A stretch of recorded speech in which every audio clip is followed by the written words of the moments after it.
The positive side of power is the ability to build, create, defend, and protect. That's the positive side of power. The negative side is the ability to destroy. They come hand in hand. Any man that has the ability to build, create, defend, and protect also by default will have the power to destroy. And what you're saying is that you can't have one without the other. That's what Jordan Peterson's saying.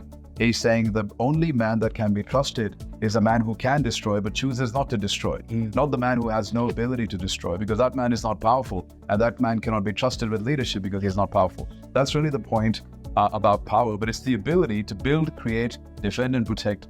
That's the positive side of manhood, and the negative side is the ability to destroy.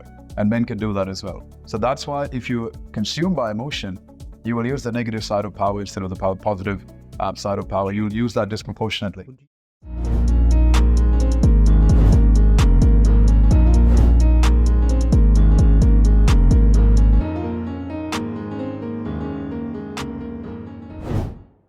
If you consume by emotion, they'll spill out of you, right? So I feel every emotion. I'm incredibly sensitive, but I do not engage in constant expression of emotion because I allow women and children to do that. Because for me, a man who's continually engaged in emotional expression is a man who is spreading anxiety effectively. Well, there's no need, especially if I'm going through sadness, I'm going through insecurity, I need to keep it to myself. The other thing is I need to have the ability to process my emotions.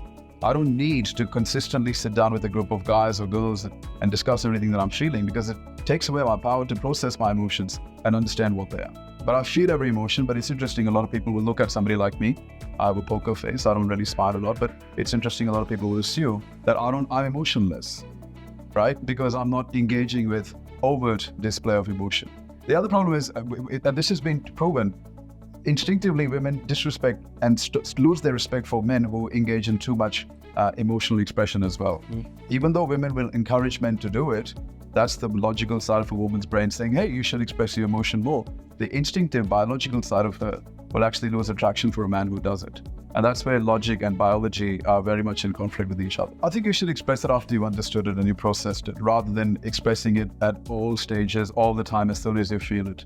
Because I think it takes away your ability to understand your emotions. And I think there's a lot of maturity in being able to sit with your emotions by yourself. It doesn't necessarily mean that you're bottling it up.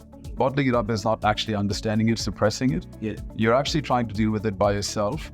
And then I think on the odd occasion express it, but I think a man who's constantly expressing emotion is a man who has actually lost control of his emotions.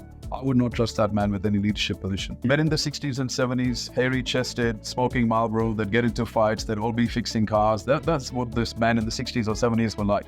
In the 2000s, men are all about expressing things, but not about building, defending. They're not strong, right? So we've gone the pendulum swung from one direction to another. What we've got to do is we've got to retain the masculinity of the 60s and 70s, combine that with the emotional and spiritual intelligence of the 2000s. What we did instead was to demonize all the masculinity from the 60s and 70s. What we should have done is to retain the positive characteristics of that masculinity and then combine it with the positive characteristics of the men in the 2000s who are very emotionally intelligent and spiritually aware. That's what we need to do, rather than getting rid of masculinity altogether. Yeah, that's what we did. Because the whole agenda was politically, or I believe it was politically driven, to undermine masculinity. When you ask him about masculinity, the first thing I think is it's the biggest crisis in the Western world, and probably the most misunderstood one. Yeah. I genuinely feel it's the biggest crisis in the Western world that threatens to destabilize society in the West, because people are not understanding it.